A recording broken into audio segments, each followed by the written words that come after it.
오늘은 마태복음 20장 말씀에서 여리고성의 두 맹인이 예수님을 불렀고 그 시각 장애인들이 예수님을 만나게 된 이야기가 기록되어 있습니다.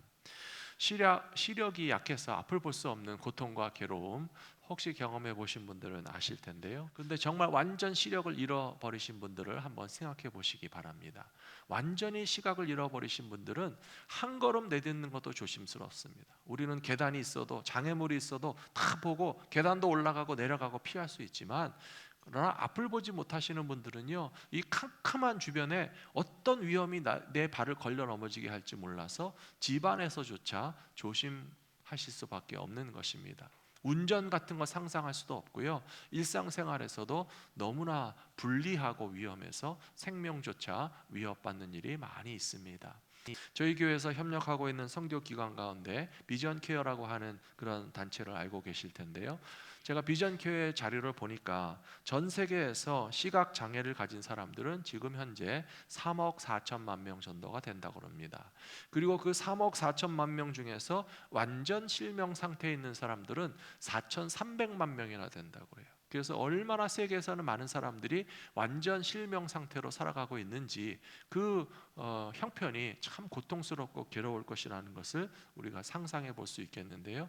그런데 안과 의사들이 하시는 말씀을 보시면요, 그 전 세계의 4,300만 명의 완전 실명 상태에 있는 분들이 놀랍게도 90%는 수술 받으면 시력을 회복하실 수 있는 분들이라는 것입니다. 완전 실명 상태에 들어간 원인이 아주 심한 백내장인 경우에는 그 백내장을 벗겨내기만 해도 시력이 회복되는데, 이 시각 장애인들 중에 90%에 해당되는 사람들은 아주 저개발 국가 가난한 나라에서 살고 있기 때문에, 그 가난한 나라에는 안과 병원이 없거나 안과 의사가 없거나, 혹은 아주 드물게 병원과 의사가 있어도 본인의 재력으로는 백내장 수술을 받을 만한 형편이 되지 못해서 시각을 잃은 채로 그렇게 장애인으로 살아가고 있다는 것을 우리 비전 케어에서 보고해주고 있습니다. 그래서 비전 케어에서는 세계 많은 나라들 가운데 계속 방문하면서 일주일 혹은 2주일 동안 아이 캠프를 열고 무료 백내장 수술을 하는 섬김을 하고 계시잖아요. 그리고 반드시 현지에 계시는 선교사님들과 협력해서 선교사님들이 이 백내장 수술을 무료로 받으실 분들을 모셔올 수 있도록 그렇게 기회를 드려서, 의료 선교사들은 방문하지만 그러나 현지 계시는 선교사님들은 아주 중요한 복음의 접촉점으로 사용할 수 있도록 그런 의료 선교 활동을 하고 있는 것을 잘 알고 계실 것입니다. 이렇게 오늘 우리는 수술만 받으면 시력이 회복될 수 있는 시대에 살고 있고, 그런 혜택을 받지 못하는 분들을 위해서 섬기는 그런 선교 사업도 감당할 수 있는데요. 2000년 전에 여리고성에 살고 있던 두 맹인은 전혀 상황이 달랐습니다. 소망이 없었습니다.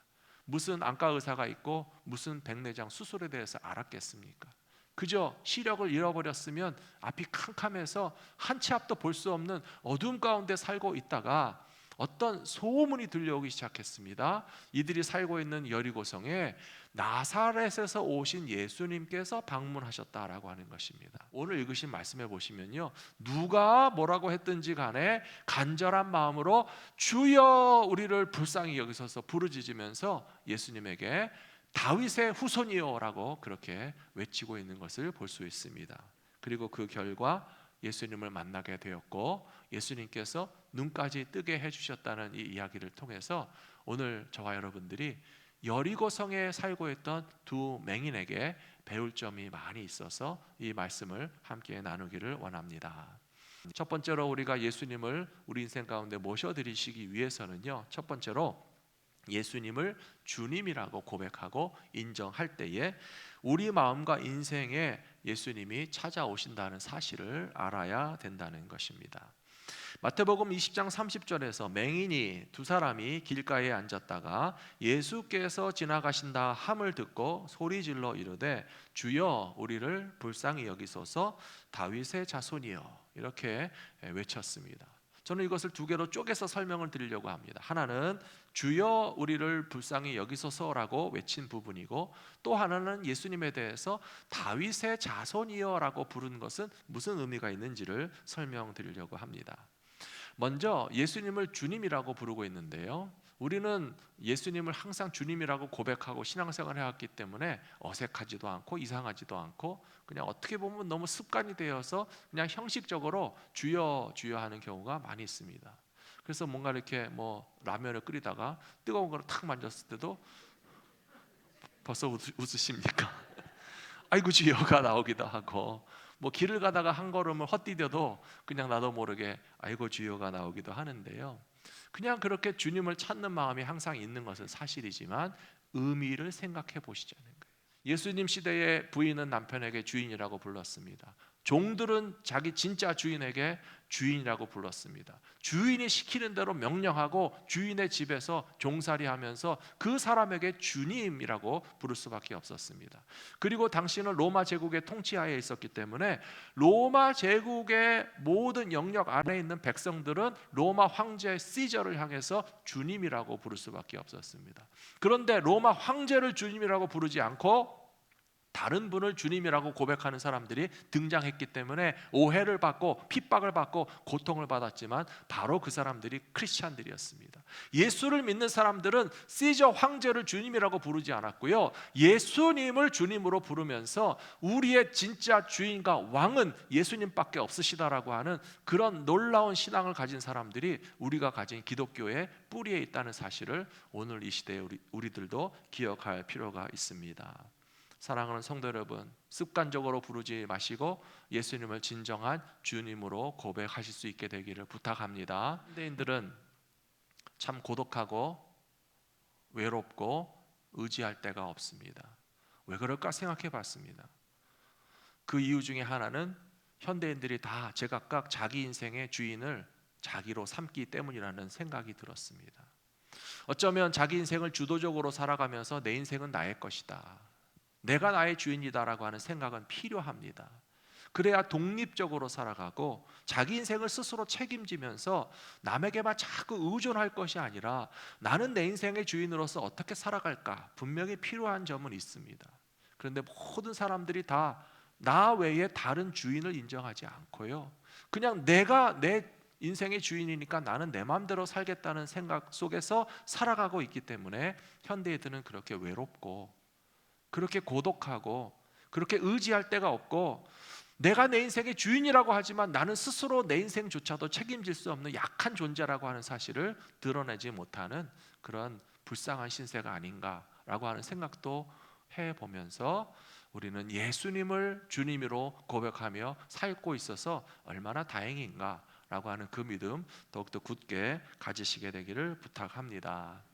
두 번째로 여리고성의 맹인들은 예수님을 가리켜서 다윗의 자손이요 라고 불렀습니다. 왜 이스라엘 백성들은 다윗의 자손이라고 하는 표현을 했는가 하면 하나님께서 보내주시는 메시아는 다윗의 자손 가운데 태어나신다라고 하는 약속을 받고 믿음을 가지고 있었기 때문에 예수님이 어떤 혈통과 부모와 조상을 가지고 있었는지는 잘 몰랐어도 그분을 메시아로 인정한다면 결국은 다윗의 자손이라고 부를 수 있다는 사실을 우리가 또 알고 있습니다.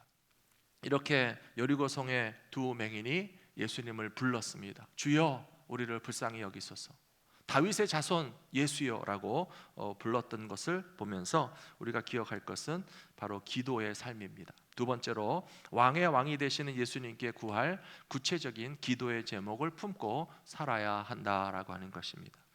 이 두 맹인이 불러서 찾아오신 예수님께서 32절에 보시면 예수께서 머물러 서서 그들을 불러 이르시되 너희에게 무엇을 하여 주기를 원하느냐, 주여 우리의 눈 뜨기를 원하나이다 대답했습니다.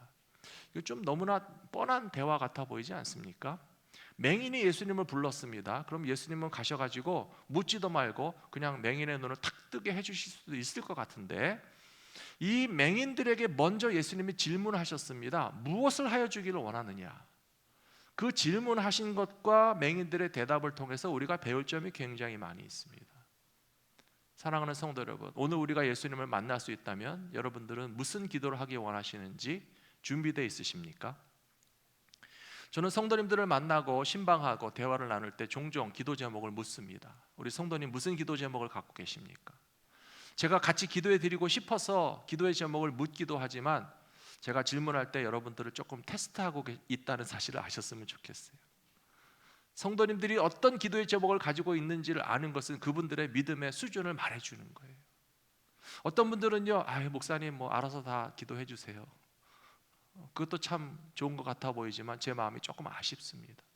보다 더 구체적인 기도의 제목을 가지고 계셨으면 좋았을 텐데, 그리고 보다 더 중요한 문제에 대해서 기도할 줄 알았으면 좋았을 텐데, 그냥 기도 제목을 물었을 때 너무 지엽적이고 뻔한 제목에만 머무르시는 경우도 많이 있고, 딱히 뭐라고 얘기할 만한 기도 제목은 없기 때문에 그냥 목사님 알아서 기도해 주시라고 하는 것은요, 좀 준비되지 않았다는 것을 의미합니다. 만일에 여기 여리고성의 두 맹인에게 예수님이 찾아오셔서 무엇을 해주기를 원하느냐 라고 질문하셨잖아요. 근데 이 맹인들의 대답이 딴 게 나왔다고 생각해 보세요. 참 우스운 반전이 될 수 있어요. 예수님, 옷 한 벌 주십시오 라고 했으면 이상하게 되잖아요. 예수님, 좋은 옷 사게 돈 좀 주십시오 라고 했으면 좀 이상하게 되는 거잖아요. 아마 예수님께서 그거 아닌데 옷이면 되겠느냐? 돈이면 되겠느냐? 집을 주면 되겠느냐? 차를 주면 되겠느냐? 혹은 뭐 고통을 잃어버릴 수 있도록 술 한 잔 주고 환각제를 주고 마약을 주면 되겠느냐? 이 여리고성의 맹인들이 예수님께 그것을 구하지 않았다는 점을 우리가 배워야 됩니다. 이 시대의 많은 현대인들이, 그리고 크리스찬들이 하나님 앞에 기도하면서도 내가 예수님을 만나서 단 한 번 구할 수 있는 가장 중요한 기도의 제목에 대해서 그 포커스를 놓친 채 주변의 지엽적이고 말단적인 것을 구하고요, 하늘의 것보다 땅의 것을 구하고요, 내 육신의 만족과 이생의 자랑과 그 어떤 다른 것들을 위해서 엉뚱한 것을 기도하는 것이 더 많다라고 하는 거예요. 그래서 이 두 맹인들은 너무나 뻔하고 당연한 것 같아 보이지만 뭐라고 대답했습니까? 주여, 우리가 보기를 원하나이다 그랬어요. 사랑하는 성도 여러분, 저는 이 기도를 통해서 배워야 할 점이 있다고 생각합니다. 예수님이 오늘 저와 여러분들에게 물으신다면, 무엇을 하여 주기를 원하느냐 물으신다면 우리의 대답도 똑같아야 된다고 생각합니다. 주님, 우리가 주님을 보기 원합니다.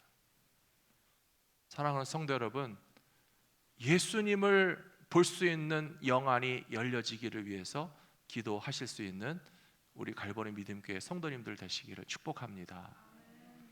우리는 어쩌면 여리고성의 맹인들만도 못한 신앙으로 살아갈 때가 많이 있어요. 예수님에게 기도할 수 있는데 예수님에게 달라고 하는 것이 주님을 보기 원합니다라고 하는 기도를 하는 적이 별로 없잖아요. 주님, 그냥 돈만 주시면 좋겠고, 건강만 주시면 좋겠고, 우리의 필요와 문제만 해결해 주시면 좋겠고, 이 땅 위에서 잘 먹고 잘 사는 일에만 주님 도와주시면 좋겠습니다 라고 하는 수준에 머물러 있지 마시고요, 주님, 우리가 예수님을 볼 수 있는 눈이 열려지기를 소원합니다. 정말 그런 소원과 갈망을 가지고 구한다면 주님께서 우리의 눈을 열어주시고 주님 볼 수 있게 하여 주실 것이라고 믿습니다. 사랑하는 성도 여러분, 연말을 가리켜서 어떤 분들은 쇼핑 시즌이라고 부릅니다. 아마 연말에 살 물건들이 많이 있으셔서 지금 마음이 분주한 분들이 계실 거예요. 어떤 분들은 연말을 가리켜서 휴가와 여행 시즌이라고 말합니다. 연말에 휴가가 되면 어디로 놀러 갈까 하는 생각하시는 분들은 물론 계실 겁니다. 연말에는 모임도 많습니다. 만남도 많습니다. 트래픽이 많아지고요, 초대를 받고요, 해가 가기 전에 한번 만나서 밥 한번 먹자, 그런 소리 많이 하실 거예요. 그러나 저는 이 시간에 말씀드리고 싶습니다. 지금은 기도하실 시즌입니다. 올해가 가기 전에 여러분들 더 기도하십시오. 여러분들에게 제가 기도의 제목을 지금 드립니다. 많은 것들을 가지고 기도하실 수 있겠지만 지금 우리가 연말 연초에 기도해야 될 아주 중요한 우리의 단 한 가지 기도의 제목이 있다면 예수님을 볼 수 있게 해주십시오. 우리의 어두운 눈이 떠지게 하여 주시옵소서. 우리는 여리고의 맹인보다도 못한 존재입니다. 그러므로 우리가 눈을 떠서 예수님을 밝히 볼 수 있는 영안이 열려질 수 있게 해달라고 기도하는 시즌으로 삼으신다면 주님을 보는 기쁨을 누리게 될 것이라고 저는 믿습니다. 이제 세 번째로, 그런 기도의 응답에 만족하지 마시고 우리는 주님을 따르는 제자가 되어야 한다는 사실입니다. 예수님께서 두 맹인의 요청과 기도 제목을 받으시고 34절에서 이렇게 응답하셨습니다. 예수께서 불쌍히 여기사 그들의 눈을 만지시니 곧 보게 되어 그들이 예수를 따르니라 라고 되어 있죠. 그들이 예수를 따르니라라고 하는 말이 바로 예수님의 제자가 됐다라고 하는 뜻입니다.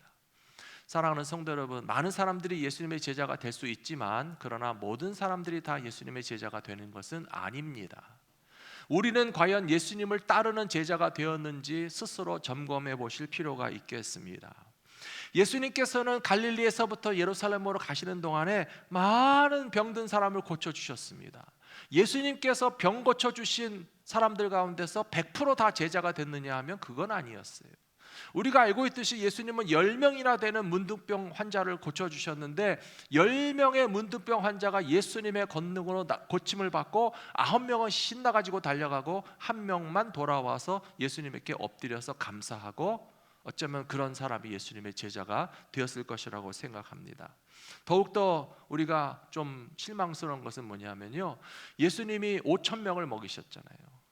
그것을 예수님께서 뭐 푸드 트럭 불러서 먹이신 게 아니고요, 캐더링 시키셔서 먹이신 거 아니에요.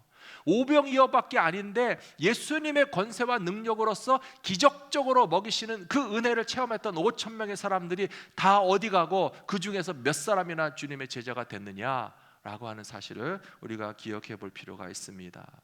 사랑하는 성도 여러분, 여리고성의 두 맹인이 너무나 귀한 것은 예수님에게 보게 해 주십시오라고 하는 기도의 제목을 고백했고, 주여 우리를 불쌍히 여기소서 부르면서 외치면서 주님을 초청했고, 예수님을 다윗의 왕이라고 인정하는 그 믿음도 있었지만 마지막 결론적으로 제일 중요한 것은 주님을 따라가는 제자가 되었다는 데서 우리는 여리고성의 맹인에게 배울 점이 많이 있다고 저는 생각합니다. 사랑하는 성도 여러분, 오늘 저는 이 말씀을 통해서 우리 갈보리 믿음교회 성도님들을 제자의 길로 초청하기를 원합니다. 저와 여러분이 예수님을 따라가는 제자가 되기를 소원합니다. 제자의 삶을 살아가실 수 있게 되기를 축복합니다. 어떤 분들은 생각하실 때, 목사님 제자는 좋은데 너무 나이가 많아가지고 제가 제자를 해도 되겠습니까? 라고 생각하실지 모르겠어요. 어떤 분들은 목사님 제가 조금 건강하면 정말 예수님의 제자가 되고 싶지만 저의 건강 가지고는 예수님의 제자가 되기보다는 폐를 끼칠 것 같아서 안 하고 싶습니다. 어떤 분들은 좀 시간 많은 사람들은 제자 훈련도 받고 제자가 되어야 하겠지만 저는 좀 너무 바빠가지고 나중에 되겠습니다. 어떤 분들은 나중에 봉사 많이 하실 분들은 제자 훈련 받고 봉사하셔야 되겠지만 저는 앞으로도 별로 봉사할 계획은 없으니까 제자는 말고 그냥 성도로 남겨놓으십시오. 이런저런 이유와 핑계를 다 대시면서 나는 제자를 안 할 수 있는 그런 생각들을 지금 다 하고 계실 거라고 제가 짐작을 합니다. 마태복음 28장에 보시면요, 예수님께서 이렇게 명령하셨어요. 너희는 가서 모든 족속으로 제자를 삼아. 기억나시죠? 그 말씀은요, 물론 all nations라고 그랬기 때문에 세계 모든 나라 모든 민족을 다 예수님의 제자로 삼으라라고 하는 명령이기도 하지만 오늘 우리들이 가진 핑계와 이유들에 가서 적용해 보면 바로 그것입니다. 예수님께서 모든 족속으로 제자를 삼으라고 하셨는데 젊은이만 제자 되고 나이 드신 분들은 제자 되지 말라는 법 없다는 것입니다. 건강한 사람만 예수님 제자 될 수 있고 병든 사람은 예수님 제자 될 수 없다라고 예수님 말씀하신 적이 없고요, 모든 족속으로 제자를 삼으라고 하셨기 때문에 바쁜 사람도 제자 돼야 되고 한가한 사람도 제자 돼야 되고 봉사할 수 있는 사람도 제자 돼야 되고, 나는 지금은 봉사할 수 없을 것 같아 보이지만 제자로 부르시니 순종하기 원한다면 여리고성에 앉아있던 맹인 두 사람과 같이 주님을 만난 이후에 주님을 따라가는 제자가 되시기를 부탁합니다. 제자의 길로 갈 수 있는 한 가지 조건이 있습니다. 그것은 뭐냐 하면 버릴 것을 버리고 쫓아가는 거예요. 예수님은 부자 청년에게도 분명히 제자로 초대하셨어요. 여러분들 그거 놓치지 말고 기억하고 계시죠? 부자 청년이 예수님에게 와서 어떻게 하여야 영생을 얻겠습니까? 라고 질문했을 때 예수님이 그 청년을 아주 예쁘게 사랑스럽게 생각하시면서 너는 돈이 너무 많은데 그 돈을 좀 포기하고 나의 제자가 되어서 따라와라 라고 말씀하셨거든요. 그랬더니 그 부자 청년은요, 예수님의 제자가 될 것인가 내가 가진 재산을 붙잡고 살 것인가 둘 중에서 결정한 것이 제자가 되기는 포기하고 재산을 붙잡고 사는 쪽을 택했던 것이에요. 그렇다면 모든 사람들이 예수님의 제자가 되기 위한 단 한 가지 조건은 바로 그것입니다. 버려야 될 것을 버리고 예수님을 따라갈 것인가? 아니면 버려야 될 것을 버리지 못하고 예수님의 제자를 안 할 것인가? 그것에 대해서 고민해 보시고요.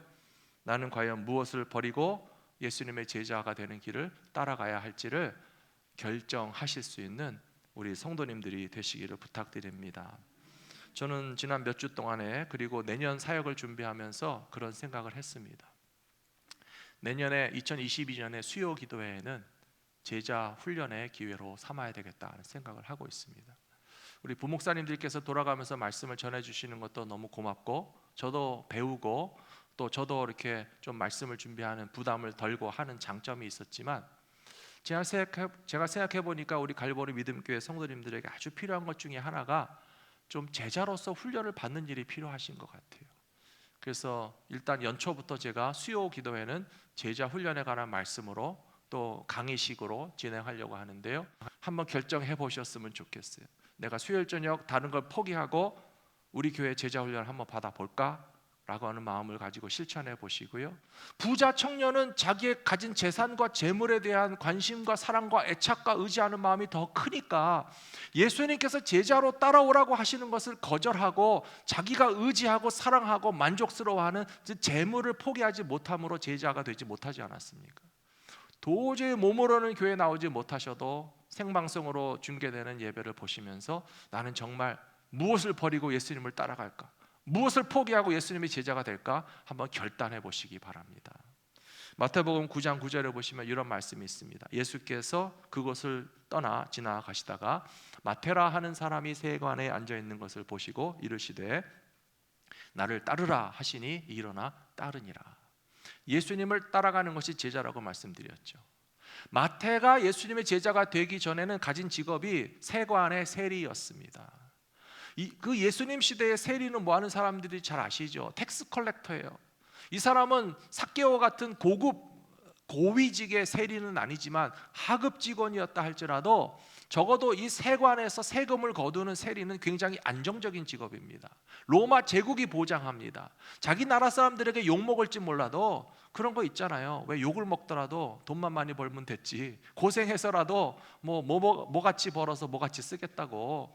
사람들은 어떻게 보면 이 땅의 만족을 추구하는 사람들은요, 세리 마태처럼 예수님 저를 제자로 부르신다고요? 노 땡큐, 저는 세관에서 세리만 계속 하고 있을 테니까 저를 제자 되라고 부르지 마세요라고 거절할 수도 있었을 텐데, 마태가 그 자리를 박차고 일어나서 예수님을 따라갔습니다. 그랬더니 어떤 영광을 누렸습니까? 마태복음을 누가 썼어요? 마태복음을 누가 썼습니까? 답을 가르쳐드리고 답을 들으려고 하니까 마태가 마태복음을 썼잖아요. 신약 성경을 읽을 때마다 우리는 마태복음부터 읽잖아요. 예수님의 12제자 가운데서 그렇게 뛰어난 사람인 것 같지도 않지만 세상의 신약 성경 가운데 넘버원 첫 번째 책 마태복음을 마태가 쓸 수 있었던 것은 세관 자리에 앉아서 세리 노릇만 평생 해먹으려고 그랬으면 절대 그런 영광을 누릴 수 없었을 거예요. 사랑하는 성도 여러분, 저와 여러분들이 예수님의 제자가 되어서 따라가면 마태만큼은 아니라 할지라도 우리에게 말할 수 없는 영광과 직분과 특권을 주실 줄로 믿습니다. 예수님의 제자가 되어서 따라가는 것이 얼마나 좋은지 알기를 원하신다면 내년 수요기도에 많이 참여해 주시기 바랍니다. 요한복음 1장 49절에 보시면요, 나다나엘이 대답했습니다. 나다나엘도 예수님의 제자였습니다. 대답하되 랍비여 당신은 하나님의 아들이시요 당신은 이스라엘의 임금이로소이다. 나다나엘의 고백이 여리고성의 맹인들의 이야기와 똑같다는 것에서 우리는 좀 놀라게 됩니다. 앞에서 여리고성의 맹인들은 뭐라고 그랬죠? 주여 우리를 불쌍히 여기소서 그랬죠. 다윗의 자손이요라고 고백했습니다. 요한복음 1장 다시 보여주시기 바랍니다. 요한복음 1장 49절에 보시면 나다나엘이 대답하여 말하되 당신은 하나님의 아들이시다. 예수님에게 당신은 하나님의 아들이시라고 하는 것이 주여라고 부르는 것과 일치한다는 것입니다. 그리고 맹인들은 다윗의 자손이라고 그랬지만 나다나엘은 예수님에게 이스라엘의 임금님이라고 고백하고 있습니다. 사랑하는 성도 여러분, 제가 마지막으로 여러분들에게 질문하겠습니다. 예수님이 여러분들의 인생의 왕이십니까? 왕의 말씀을 잘 들으시기 바랍니다. 예수님께서 여러분들의 주인이 되십니까? 우리의 주인은 남편도 아내도 아니라 하나님의 아들이시라는 사실을 믿으시기 바랍니다. 내가 내 인생의 주인 되는 것으로 만족하지 마시고 예수님을 우리 인생의 주인으로 모시고 왕 되신 주님을 따르는 제자의 삶에 동참하실 수 있는 저와 여러분들 모두가 되시기를 축복합니다.